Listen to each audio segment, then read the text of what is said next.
Hey, good afternoon, guys. Just thought I would put this video together because a few of you have been messaging me, asking me questions about gear and stuff, and I just thought it might be easier to show you what I plan on packing for the Grand Tetons trip. So this is just what I'm packing. It doesn't mean you have to pack it all. I'd sent an email previously with a list, so I'm sort of just going to go down that list and sort of say what I'm bringing, show you, just so you have a mental picture. If you have any questions, of course, ask any one of us that have been backpacking before, but this is just more or less a visual, so you guys can see exactly what I would be packing for this trip. So we'll start with, I guess, the tent. The tent, I think Rob had mentioned 2 to 3 people tents. I, for one, have a REI Quarter Dome 2, which fits 2 people. It's this and it compresses. It's pretty lightweight, but anyway, it's a 2 small person tent, so I'd be packing that in my bag. Along with the tent, you always want a footprint, which is basically like the waterproof tarp-like thing that's built just for whatever tent you buy or bring. You always want to put this down. It'll help with water or moisture or animals or bugs or whatever. So make sure you don't forget the footprint. Also, we'll start with the bag. So a lot of you guys have had bag questions. I actually have a Osprey Atmos. I said 45, but it's actually a 50 anti-gravity. So it's a smaller pack, but honestly, I always prefer lightweight over bulk. So this one is the one that I'd probably tried on 10 or 12 before deciding on this one. But yeah, so it fits me really well. It's so important to have your bag fitted for you. And a lot of them are adjustable, and you can find endless amount of videos how to adjust your pack to you. It's all about torso length. But anyway, this is what I'd be bringing, and it'll be pretty stuffed because it's only 50. But I think Rob suggested, anywhere from 50 to 75 liters. Just make sure it fits your body, and with also a bag, because you never know what the weather is going to be like. It's always smart to have a rain fly. Mine actually came free when I bought it. It's basically just an elastic, waterproof, like little plastic sack that goes over it. So if it starts to downpour, you can take this out really quickly and put it over your pack so your stuff doesn't get wet. If you don't have that, no big deal. What a lot of people do is just take a trash bag and line it on the inside. So if your pack gets wet, none of your stuff, none of your gear will get wet on the inside. So it's super cheap. I would say a lot of people just do this if you don't have a rain fly. Next, we'll go with the sleeping bag. So tons of different sleeping bags out there. Mine's a Kelty Cosmic for 21 degrees. You can see that. Anyway, it's pretty small. It's for, because I live in the Pacific Northwest, it's for wetter conditions. So it's pretty insulated, but it's half downfill, half synthetic, I think. But anyway, I think size is a big thing, and this one can compress like pretty small, so it goes at the bottom of my pack, pretty easy, pretty standard. It's really warm too. Also with that, you'll want a sleeping pad, and you can either get like a foam or an inflatable.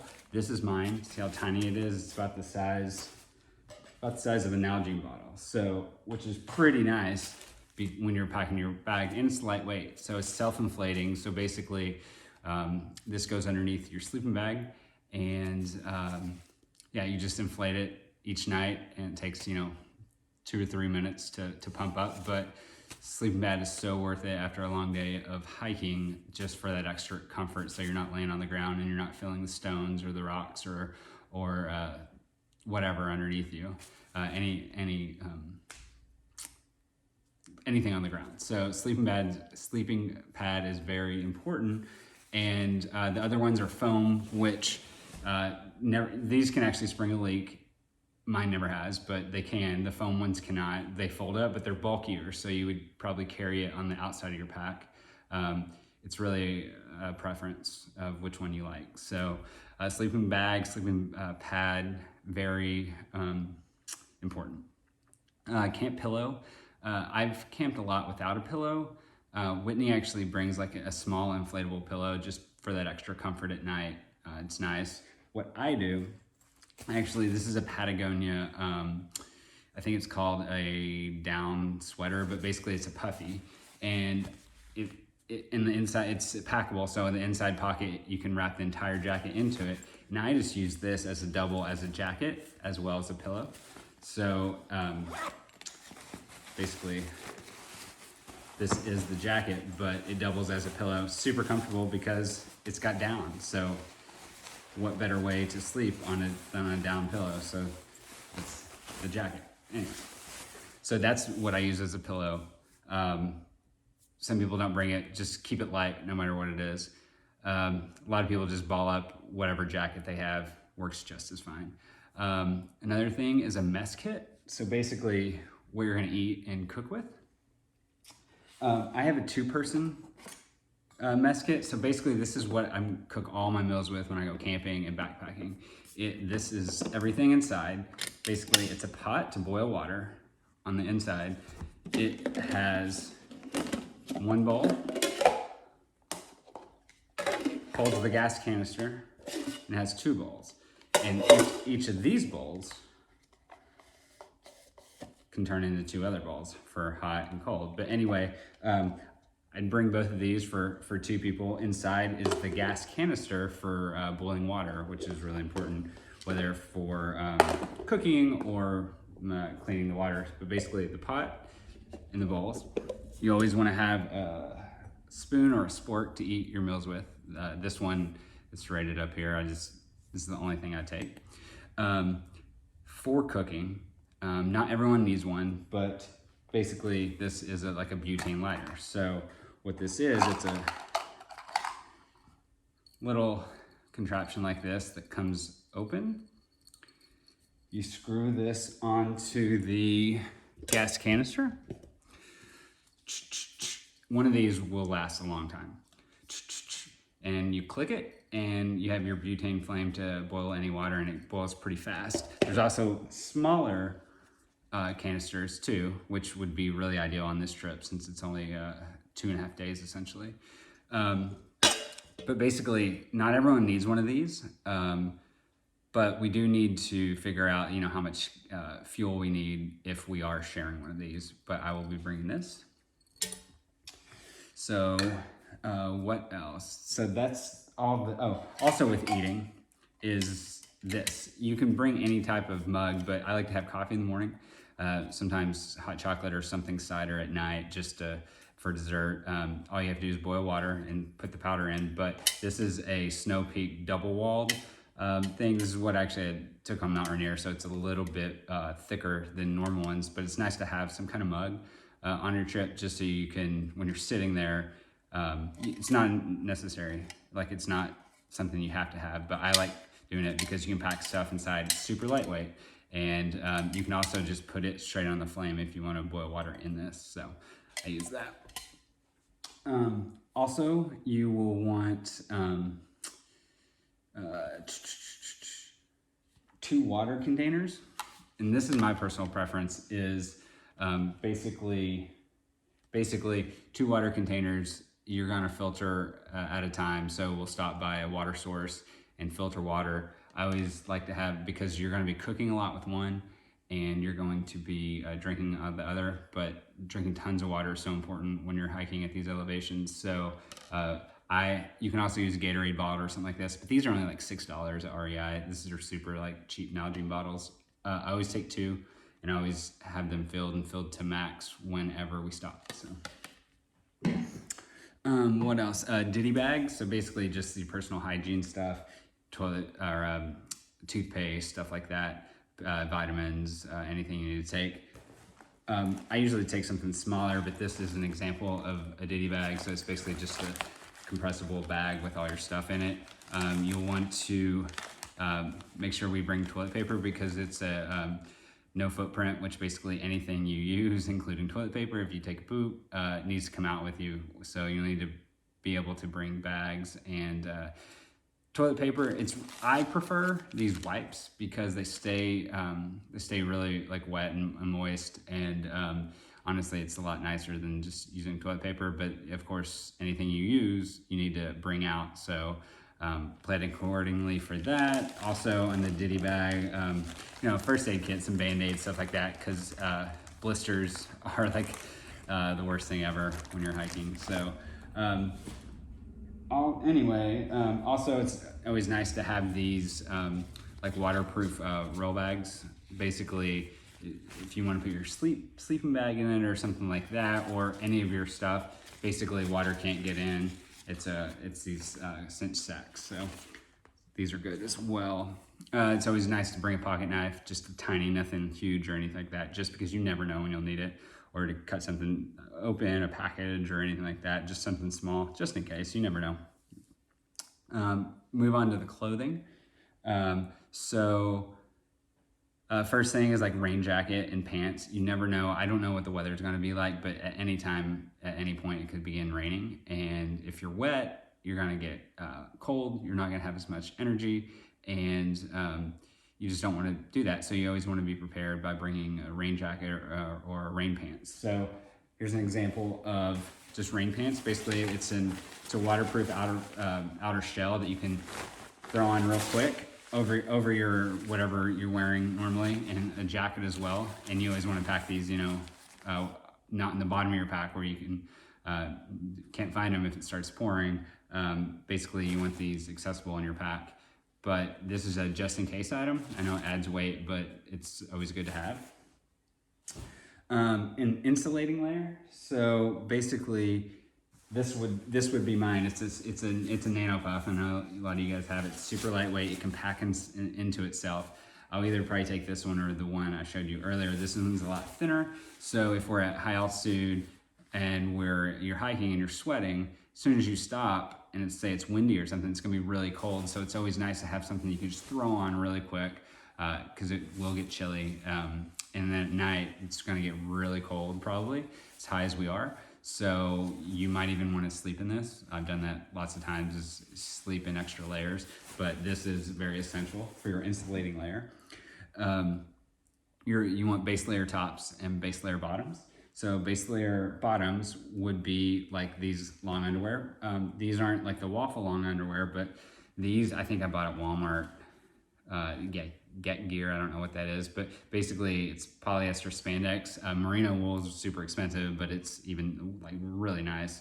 I usually sleep in these at higher elevations just because it is really cold and makes you really warm inside. Inside your sleeping bag when you have just basically pants on. So at night I would throw these on, but other than that, I don't really like wear them when I'm hiking or anything like that. But it's basically, and they wick too. If you sweat a little bit and they stretch, it's really nice. A top, we're staying 2 nights, and so another half day. So I'm only gonna wear like basically one shirt the entire time. It's gonna be something, this lightweight shirt. This one's from OR, so it's like outdoor research, but super light, stretchy. This one has a hood for the sun, which is nice, so you're not getting sunburn on the back of your neck. Or if it just starts sprinkling a little bit, you can throw your hood on. But this is super stretchy, super lightweight. I'm gonna be wearing this essentially the whole time hiking, every single day. Dry it out at night, let it dry out when we get to the camp. So that's gonna be my just basically no cotton is the rule. You can get like an Under Armour Columbia like fishing shirt. It's the same thing. Merino is probably the best, but Capilene, Patagonia has a thing called Capilene, which is like a warming layer. Any of those mid layers would work. Even running tights for your bottoms as well. Pants while you're hiking or shorts, doesn't matter, depending on the weather. I specifically will probably use these Prana like climbing pants. They're a little bit stretchy and they're super, super comfortable. I mean, more comfortable than like any jean or anything like that. But a lot of people wear the convertible pants too, which are hiking pants that zip at the knees. So if it gets really warm out, you can just turn them into shorts just by unzipping them really quick.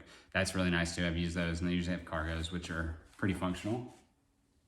For underwear, three things, or if I'm doing 3 days worth of hiking, one thing I prefer is 3 different pairs of socks and 3 different pairs of underwear. So I'll wear the same clothes every single day, but what is closest to my skin, I'll change. So these are like wicking underwear essentially, and these are Champion, but they were bought at Target for like a 3-pack for like $15 or something like that. So I personally will bring a new pair of underwear every single day and a new pair of socks. And with socks, basically like merino wool or something like that, these, just because it's so nice to start the day with a clean, non-sweaty pair of socks and underwear. Anyway, it's personal preference. But no cotton on the socks. Basically, you can wear 2 pairs of socks. Some people do that, like a liner sock, if you want to. Just, it's really dependent on the weather for myself. Other things you probably need to bring is a beanie. Just at night, it'll get really cold. And then maybe a hat too, maybe not both. I mean, you always want to pack lighter, but for the sun, also sunglasses. But that's that. You always want to bring like a buff or a bandana, because it's so functional. You can use it for almost anything, injury or to tie something off at camp. But basically right now too, with social distancing, they might be requiring that you hike with a bandana or a buff, and you can even like soak these in the river to cool off, wear it around your neck. But this is pretty important. Just throw one of those. I'll bring a lightweight pair of gloves, because in the morning it's pretty cold, and even sometimes if it gets too cold at night, I wear these when I sleep. Basically just like lightweight gloves. Something else you want to bring is like a headlamp or a small flashlight, just in case. You always want to pack for emergencies, and this is one of the most important things. So this was like a $20 headlamp. You can get these anywhere. And at night, if you get into camp late or something like that, or you're cooking and the sun's already going down, you can wear this to like cook or whatever you need it for, but it's mostly for emergencies. Always make sure you bring an extra pair of batteries or test your batteries beforehand, because you don't want to get out there and have extra weight if you can't use it. Or a small little flashlight or something like that. What else? I said, okay, shoes, real quick. I will bring 2 pairs of shoes. A lot of people just bring 1, but basically bring my hiking boots, which these are Solomon. These are really heavy, so I might actually consider bringing a lighter pair depending on whatever. But basically, when you're wearing these all day, it's fantastic. But at the end of the day, after hiking a lot of miles, you just want to take them off. And that's where the second pair comes in. I always bring cheap like camp shoes. Basically, these can be like just like bungee to the back of your pack. I mean, if you lose it, like if you can toss them even after the trip, but these are like $5 at Walmart. Basically, these will make you so happy at the end of the day when you can just take your boots off and throw on some of these to just rest your feet and let them air out. So anyway, I would suggest something really lightweight like this, or even Crocs. I know some of you guys might have Crocs, I don't know. But anyway, I think shoes are really important. Make sure you try them on. Make sure you actually hike in them and wear them in a little bit before doing a big trip like this, I would suggest. And then the last thing, I guess, is are luxury items. Things that you don't necessarily need. I'll show you what they are, but you don't necessarily have to bring them because it's extra weight. And the biggest thing about backpacking is cutting weight. So a few things that you might bring would be some poles. So basically these extend out, and hiking poles. They'd really be helpful like going downhill, because downhill is really tough on your knees, and if you can take any weight off. I probably won't be bringing these, but many people like them. If you have any knee issues or leg issues or anything like that, these are like a must. So anyway, just talking about luxury items. So this is stuff that I might not be packing, but I will, yeah, just give you an idea. So these are pretty cool. This is something, so when I've been backpacking before, this is a Goal Zero, basically solar battery. So it just unpacks like that. Throughout the day, I will just sort of clip it to the back of my pack, let it get some sun, and then maybe charge my phone because, you know, I take pictures and videos all day. Sometimes your battery goes down. This is not something you have to have. Sometimes they work well. If it's cloudy, it's not gonna take any energy. So, any solar energy, so it would just be extra added weight. I probably will just bring my away battery, which is from my away luggage, because it's a lot, it's about the same weight and it is a lot more powerful. So I'll probably bring this just in case, because the cold at night will zap the power out of your phone. So anyway, that's a luxury item as well. A camera, I mean, you're gonna have your phone. I wouldn't say bring any high-tech camera equipment unless you want to carry it. That's up to you. Maybe some cards to play at night, or a book. I'm sure, you know, just a small paperback or something like that. Bear spray will be pretty important, but the thing is, it's A, expensive, but B, you can't travel with it. So we have this from our trips in Canada. I actually might mail it to the hotel and take this and just sort of leave it there. I know it's a waste of money, but I can't really use it around here unless we go hiking in Canada. So I would suggest some of us having bear spray just in case. It's good to have. Hopefully we won't need it. That's the most important thing. But anyway, that's a luxury item as well. Another thing you can do is, bears hate like loud noises. So you could just, some people put like bells or something, some kind of noisemaker on their stuff, and that's supposed to keep them away, I guess, too. Camp towel. I honestly just bring this. I probably don't plan on like getting in the water or anything, but for messes or for sweat or something like that, it's just something, a washcloth, just something. And they make some really high-tech ones that are wicking too, but I usually just bring one washcloth just in case, you never know. Camp chair.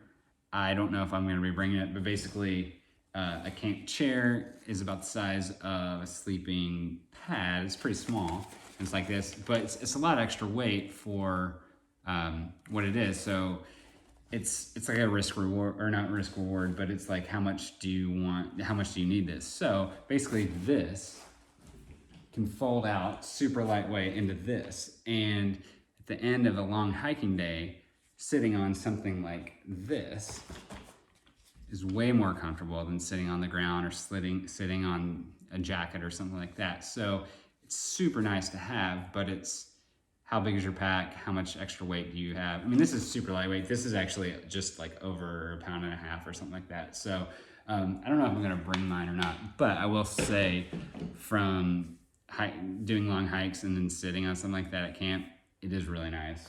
But that's a luxury item as well.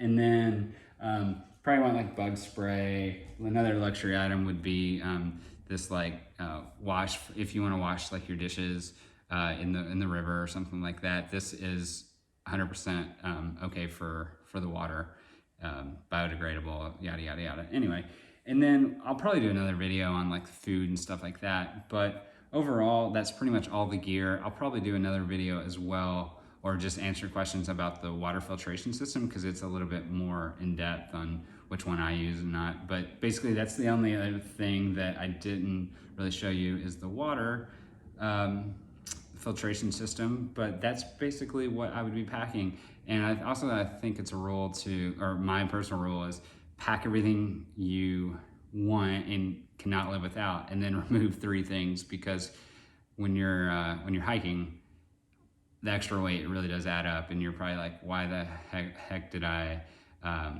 bring so-and-so? I haven't used it the whole trip. So it's just really important to pack light, and anything that can be used for 2 or 3 purposes, that's what you want to pack. Anyway, hope you've enjoyed this. It's probably stupid, and I'm sure you guys will make fun of me and stuff, but I know there's some guys that have been asking, what am I bringing? So just thought I would do that. Okay, see you guys.